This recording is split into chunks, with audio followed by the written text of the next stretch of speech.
이번 학기에 평균 연령이 상당히 높아졌기 때문에 이 얘기를 들으면서 자란 분들이 상당수 계시죠. 저도 어렸을 때 이제 이런 얘기들. 저희 초등학교 때 이럴 때는 혼분식 장려해가지고 도시락 검사 했었잖아요. 보리밥 싸우고 막 이런 거. 쌀밥 못 싸우게 하고 이런 거 했었거든요. 왜 식량 생산이 너무 이렇게 생산량이 낮았으니까. 그래서 대부분의 독립한 구식민지 지역에서 당면한 과제가 일단 기아 문제를 해결하는 거였잖아요. 그래서 기아 문제를 해결하기 위한 여러 시도들이 있었는데 미국 주도의 세계 질서가 2차 대전 이후에 재편이 되면서 미국 중심 그리고 각 나라의 자본가 계급이 협력해서 했던 중요한 기아 대책이 바로 녹색혁명이라고 하죠. 그렇죠? 그린 레볼루션. 녹색이라는 게 뭐예요? 바로 식량, 곡물 재배에서의 혁명이죠. 곡물 재배를 혁명적으로, 뭐가 혁명적이냐면 생산력 증대가, 정대의 수준이 아주 혁명적으로 엄청나게 늘어난 거예요. 그래서 대부분의 농업 국가들에서 기아 문제가 대체로 해결이 돼요. 그러니까 인류 역사상 상당히 드물게 기아에서 해방된 경험들이 하게 되는 거예요. 그러니까 여러분들은 굶주리는 거 잘 상상이 안 되잖아요. 근데 불과 몇십 년 전 일이에요. 그리고 또 상당히 많은 나라에서는 지금 진행되는 얘기죠. 자, 그런데 이 녹색혁명을 왜 미국이, 제국주의 국가인 미국이 그 나라의 해당 국가의 지배계급과 손잡고 이걸 하느냐. 심지어 인도네시아에서는 녹색혁명이 언제 일어나냐면 바로 수하르토 쿠데타 이후, 군부 집권 이후로 녹색혁명을 해요. 그 이상하죠. 인민들을 기아에서 해방시키는 그 좋은 거라면 그 전에 훨씬 좌익적인 민중적이고 민족주의적인 정권이 있을 때 했을 것 같은데 그때는 이걸 받아들이지 않아요. 그 전에 대통령 수카루노는 이 농업 원조를 거부해 공식적으로 성명도 발표하고 그러죠. 우리가 굶어 죽어도 우리가 굶어 죽을 테니까 니네들 원조 물자 가지고 니네들 돌아가라 이런 연설도 해요. 수카루노. 인민들이 실제로 굶어 죽어가는데도 그럼 왜 그렇게 안 받아들였을까? 민족적 자존심 때문에. 물론 그런 것도 있겠죠. 더 큰 문제는 녹색혁명의 성격 때문에. 그래서 반대로 수하르토, 미국에 의해서 공립된 수하르토 정권이 들어서고 나서 군대를 동원해서 녹색혁명을 진행시켜. 왜 이랬을까? 상당히 이상하죠. 그리고 농민들은 여기에 대해서 어떻게 반대? 대부분 반대해요. 왜 농민들이 생산력을 증대시켜주는 이런 개량을 왜 반대했을까? 그런 거죠. 녹색혁명, 이 엄청난 곡물 생산량의 증대는 어떻게 가능한 건지 아세요? 첫 번째는 종자 개량을 하죠. 종자 개량을 해서 다수화 품종이라는 걸 만들어요. 쌀이나 미라, 특히 이제 쌀에서 만들어요. 쌀에서 다수화 품종을 만들어내서 우리나라 옛날에 통일벼라는 벼가 있었죠. 그게 대표적인 녹색혁명의 산물이에요. 다수화 품종이에요. 맛은 없는 대신에 그 전에 전통적인 그 종자보다 2배에서 3배 정도까지 생산량이 그보다 훨씬 높은 경우도 있었다고요. 다수화 품종을 재배를 하죠. 자, 그런데 품종 개량만 갖고 되는 게 아니에요. 이 다수화 품종은 뭐하고 결부되어야 되냐 하면은 수많은 화학 비료하고 동시에 사용을 해야지 이게 많이 맺어지는 거예요. 그 다음에 화학 비료를 많이 주게 되면 필연적으로 저항력이 약해져요. 그래서 엄청나게 많은 농약을 뿌려줘야 돼요. 이 세 가지가 종자, 화학 비료, 농약 세 가지가 같이 녹색혁명을 구성한 거예요. 그 다음에 또 하나가 기계화죠.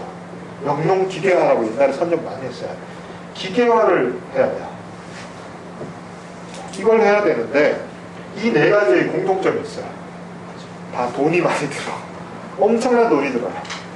지금도 여러분 저 야채 몸에 좋다고 많이 먹으라 그러죠. 그죠? 야채가 몸에 좋다는 수많은 의학 논문들이 쏟아져 나와요. 그렇죠? 뉴스에도 막 나와요. 그 야채가 몸에 좋다 이런 논문들을 쓰는 연구비를 대부분 어디서 받는지 아세요? 곡물 메이저들에서 되잖아요. 카길 같은 데서. 그 뭐예요? 저 GMO 만드는 갑자기 회사 이름이 생각나요. 몬산토 이런 데서 다 돈 되는 거예요. 너무 이상하죠? 그 베지테리안 이러면 뭔가 이런 그 메이저들하고 상관없을 것 같죠? 왜?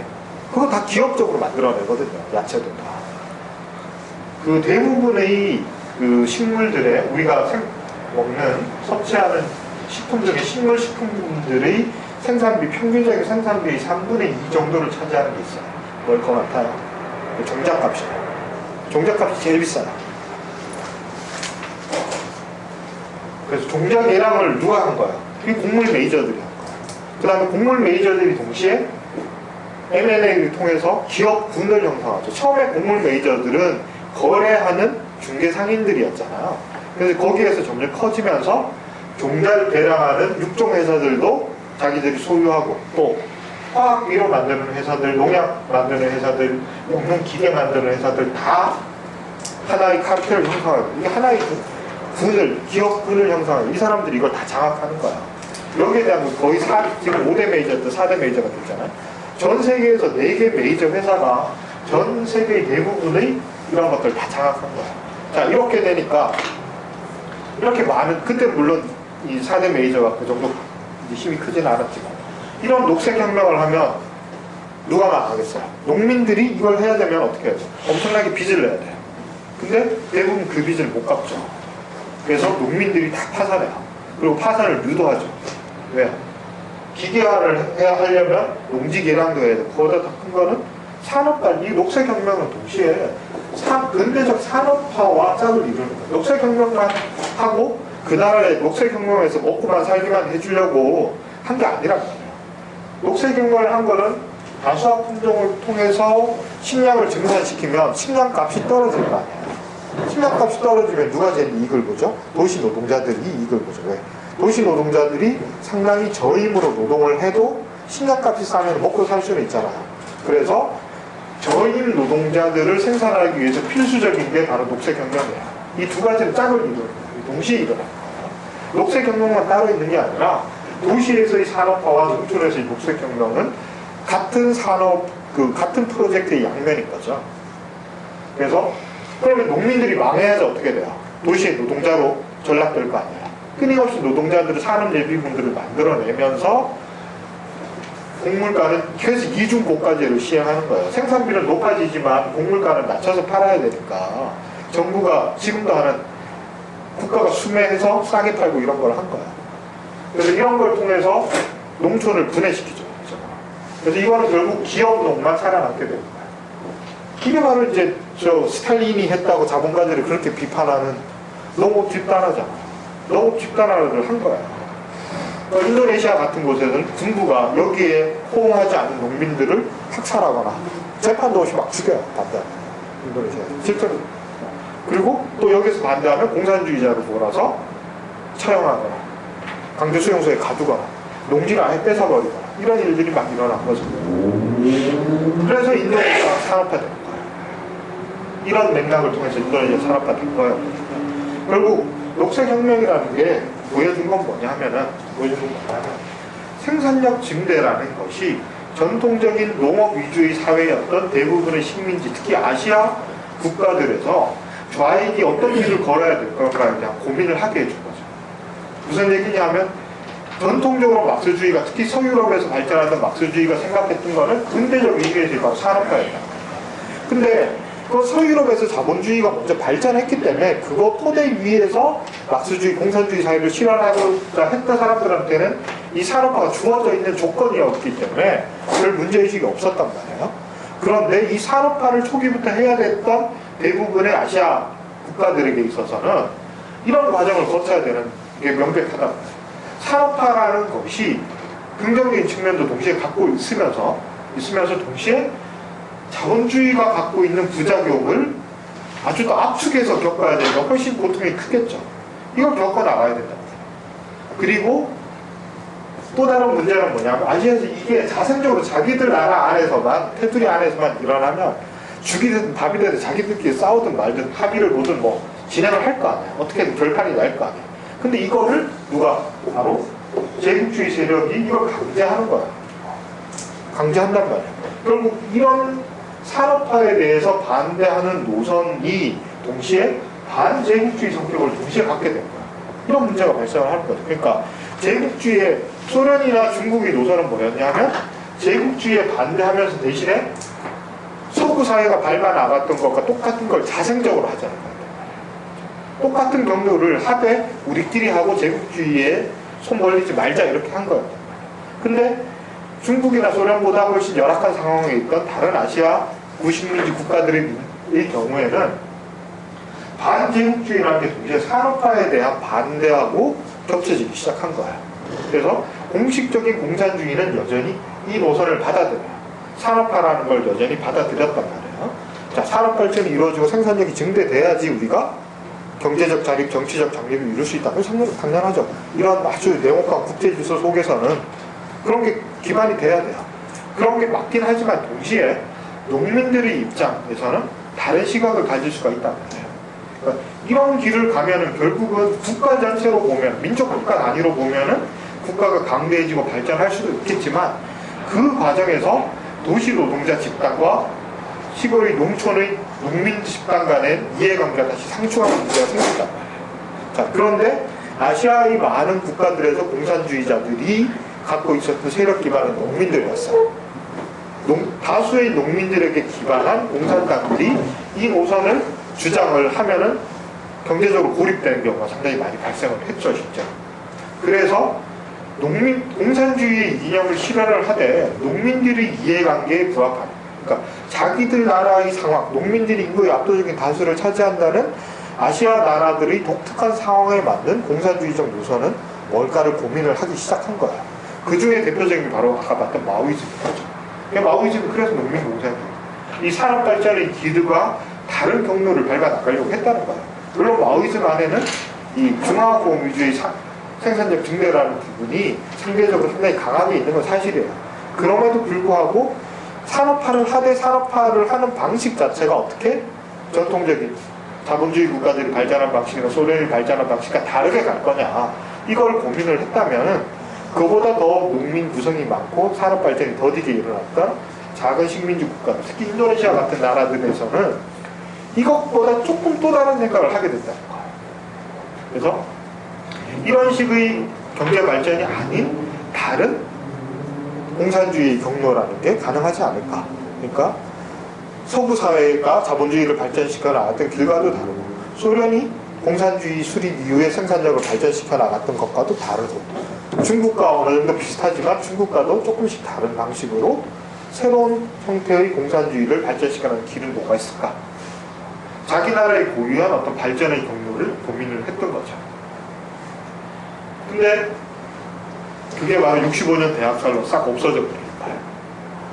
아직까지 여기에 대해서 연구가 거의 안 되어 있긴 하지만 상당히 재밌는 사례가 뭐냐면 65년에 인도네시아 공산당이 학살당하기 직전까지 그 농촌 지역에서 공산당들이 지역의 농민들과 어떤 운동을 전개를 한 곳이 있었냐면 자체적인 품종 개량 사업을 했어요. 그러니까 외국에서 아주 이제 대기업들이 많은 돈 들여서 개량한 종자, 그리고 화학비료 먹어야지 이제 잘할 수 있는 종자가 아니라 자생적인 종자 중에서도 생산력을 증대시킬 수 있는 종자를 개량하는 방법하고, 그 다음에 농업을 하되 황금작물, 그러니까 상업작물로 판매하기 위한 것이 아니라 자급자족을 목표로 하는 산물 중심으로 농업 구조를 재편하는 이런 것들을 시도를 실제로 했죠. 근데 이제 그게 65년에 없어져 버렸으니까 그 이후에 상당히 많은 아시아 나라들이 똑같이 인도네시아와 같이 대규모의 폭력을 겪진 않지만 정도는 조금씩 다르지만 냉전 체제 속에 갇혀버리잖아요. 우리나라도 마찬가지로 공산주의적 시도들이 다 없어져 버리잖아요. 이렇게 되면서 이것과는 다른 자기들만의 고유한 어떤 공산주의를 탐구하고 실현시킬 수 있는 기회 자체를 뺏겨버린 거예요. 이렇게 되면서 아시아 공산주의가 발전하는 경로를 상당히 잃어버렸다. 그래서 지금까지도 공산주의 하면 항상 소련에서 대부분 멈추죠. 소련 모델에서 멈추거나 조금 더 나아가더라도 마오이즘까지밖에 안 와요. 근데 실제로는 그것의 한계를 극복하려는 다양한 시도들이 있었다는 거야. 그래서 우리가 오늘날 자본주의가 또 신자유주의가 문제다, 여기 동의하지 않는 사람 사실 별로 없을 것 같아요. 여전히 빈곤이 문제이고 생태적인 문제가 발생을 하고 민족 간 갈등도 문제이고 인종 간 차별도 문제고, 이런 걸 인정하면서도 자본주의 자체를 극복하는 다른 대안에 대해서는 별 생각을 잘 안 해요. 항상 자본주의 틀 안에서 뭔가를 개량할 생각을 자꾸 하는데, 그게 뭐 나쁘다 좋다 이 얘기가 아니라 다른 대안들을 우리가 좀 참조를 해야 되지 않냐. 우리가 뭔가 새로운 거, 이것과 다른 사회를 우리가 꿈꾼다면 그냥 우리 머릿속에서 만들어낼 수도 있겠지만 상당히 힘든 일이죠. 역사적 사례들, 특히 우리와 비슷한 역사적 경로를 밟아 나갔던 사회에서 먼저 있었던 의미 있는 실험들을 우리가 참조한다면은 한국 사회가 조금 다른 방향으로 갈 수 있는 가능성들이 상당히 넓어질 수 있잖아요. 근데 그게 상당히 차단되어 있답니다. 노력을 하지도 않죠. 그래서 자본주의 바깥에서 뭔가 역사적 그 경험을 습득하는 것을 상당히 죄악시하고 금기시하고 낡은 것처럼 보고 이렇게 사회적으로 너무 분위기가 팽배해 있는 거예요. 그래서 그나마 한국의 진보 진영에서 참조하는 다 서유럽 모델이야. 왜 자꾸 서유럽 모델만 보는 거야? 저는 그게 이제 불만인 거죠. 아시아에서 우리랑 훨씬 가까운 역사적 조건을 가졌던 아시아에서 그리고 훨씬 강력한 실천적이었던 대규모였던 사례들이 있는데 왜 그걸 안 보고 서구의 사례는 대부분 대학 교수들이 그냥 자기들 책으로 쓰는 거예요. 논문으로만 교수들 연구글로만 나오는 거는 그렇게 열심히 참조하면서 이 수많은 민중들이 정말로 진짜 민중들이잖아. 교육을 받은 사람들도 아니고 정말 억압받고 착취하는 민중들이 스스로의 힘으로 만들어 나갔던 대안들은 왜 관심도 없느냐 이런 거예요. 저희가 아시아 공산주의에서 이제 다음 주부터 인도를 공부하는데 아주 재밌는 사례가 있다. 몇 년 전에 이제 노벨 경제학상을 탄 사람 있죠. 인도 출신에. 누구야? 센이라는 사람이 있죠. 앞에 뭐였죠? 아마타야 센. 대단한 현자인 것처럼 막 칭송되고 그러죠. 그런가요? 그 판단을 각자가 하실 텐데 문제는 이 사람이 그 경제학상 탄 중요한 업적 있죠. 그 업적 했을 때 직업이 뭐예요? 문제 혹시 아세요? 어디 출신인지 아세요? 그냥 캠브리지 대학 교수인 줄만 뭐 세계은행의 수석 경제학자예요. 이때의 학문적 성과를 가지고 상 탄 거예요. 세계은행이 뭐 한 거예요? 아까 말한 바로 인도네시아 녹색혁명을 재정적으로 지원하고 프로그램을 짰던 데가 세계은행이에요. 바로 아시아 지역을 서구화시키기 위해서 엄청난 자원을 쏟아붓고 그걸 채무로 전환시켜서 우리가 겪었던 90년대 말에 아시아 경제 위기 만들어준 게 다 세계은행이잖아요. 그 수하루토 독재 정권을 재정적으로 먹여 살려준 게 세계은행이잖아요. 세계은행 차관의 20% 이상이 수하루토한테 개인한테 횡령이 됐다는 거잖아요. 모르고 그랬겠어요? 다 알고 주죠. 왜? 그 정권을 유지시키기 위해서 돈 준 거죠.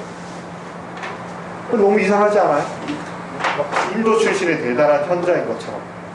근데 아무튼 이 사람에 대한 평가는 각자 하시고 이 사람이 이제 저개발 국가를 상대로 한 생산적 증대 모델을 주로 연구를 하죠. 이 사람이 연구 모델이 된 게 어딘지 아세요? 이 사람이 계속 그 실제 연구 대상을 생각할 때 현실에서의 경제정책을 실행한 모델이 있었어요. 자기가 그냥 책으로 쓴 게 아니고 머릿속에서 꾸며낸 게 아니고 그렇다고 해서 그 지역의 경제정책을 자기가 입안한 건 전혀 아니야. 그냥 자기는 그거 보고 그거 가지고 논문 써서 노벨 경제상을 받은 거야. 그럼 진짜 사실은 상은 누구한테 줘야 돼? 그 경제정책 입안한 사람들한테 줘야죠.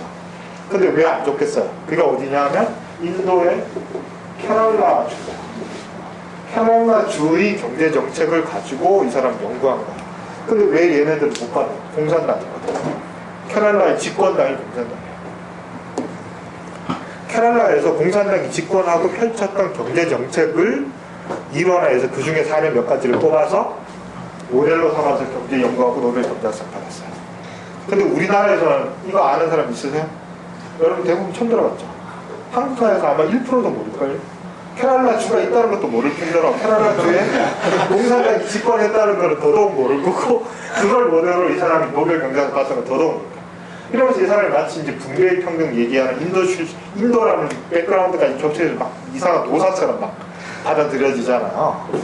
근데 왜 이거는 관심이 없고 이거는 관심이 없어? 이 사람은 서구에서 활동했기 때문에 알려지고 노벨 경제학상을 받았으니까 우리가 안 거두고 이건 우리가 천장의 정보가 차단돼 있잖아요. 이런 정보의 비대칭성이 우리한테 지금과는 다른 사회를 생각하고 꿈꿀 수 있는 여지를 차단시켜 버립니다. 이건 의도적으로 일어나는 일이에요. 거기에 대해서 비판하고 우리가 이런 사례들 또 이거보다 훨씬 큰 줄을 공산당이 집권하고 있죠. 제가 제 책에서 잘못 썼던데 30년 이상 지금 웨스트 벵갈 주도 인도에 지금 3개 주가 40개 정도의 주가 그 중에 3개 주를 이제 공산당이 집권하고 있는데 한 주는 되게 작아서 인구가 몇십만밖에 안 되니까 별로 의미가 없고 케랄라 주하고 웨스트 벵갈을 공산당이 장기 집권하고 있어요. 웨스트 벵갈은 30년 이상 공산당이 집권하고 있는데 인구가 웨스트 벵갈의 인구가 8,600명. 전 세계 인구 8,600명 정도 되는 나라밖에 안 돼요. 그 넘는 나라. 전 세계에서 제일 큰 나라들 중에 하나를 공산당이 집권하고 있는 거예요. 몇십 년째. 그리고 그 나라에서 펼친 여러 가지 사회주의적 조치들이 있었겠죠. 물론 상당히 온건한 조치예요. 상당히 온건한 조치. 그리고 캐럴라주의 사례들도 있죠. 왜 이건 참조 안 하죠? 저는 그게 궁금한 거예요.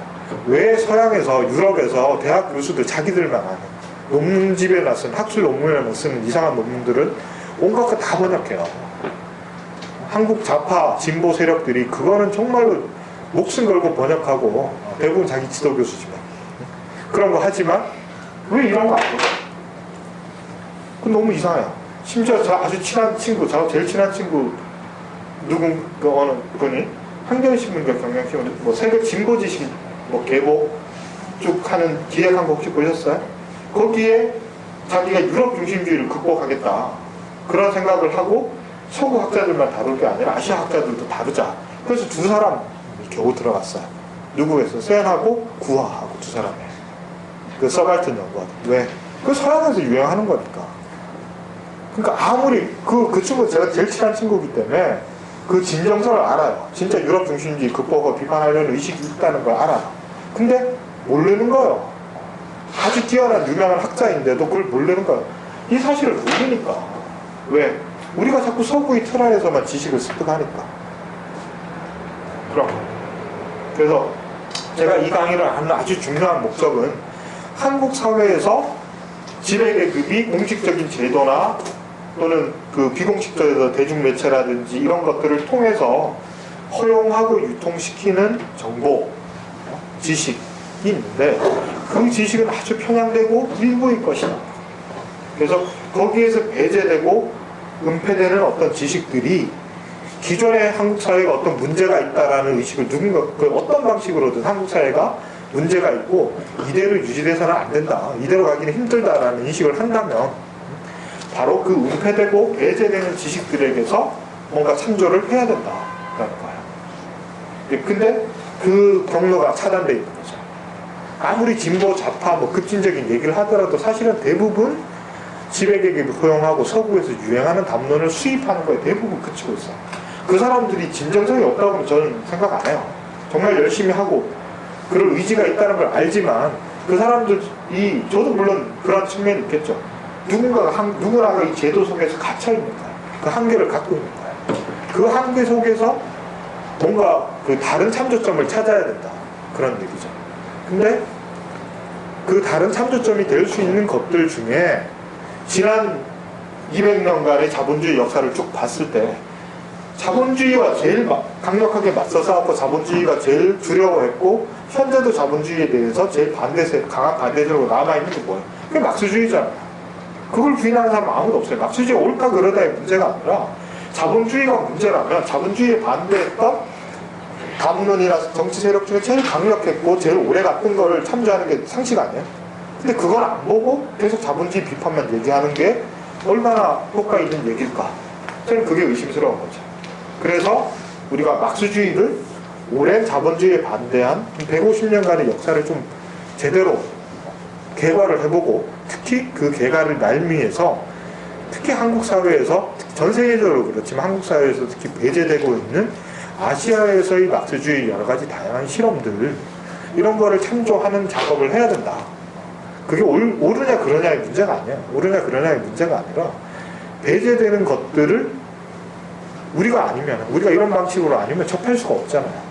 이런 것들을 접하고 확산시키는 노력들을 하지 않으면 대안은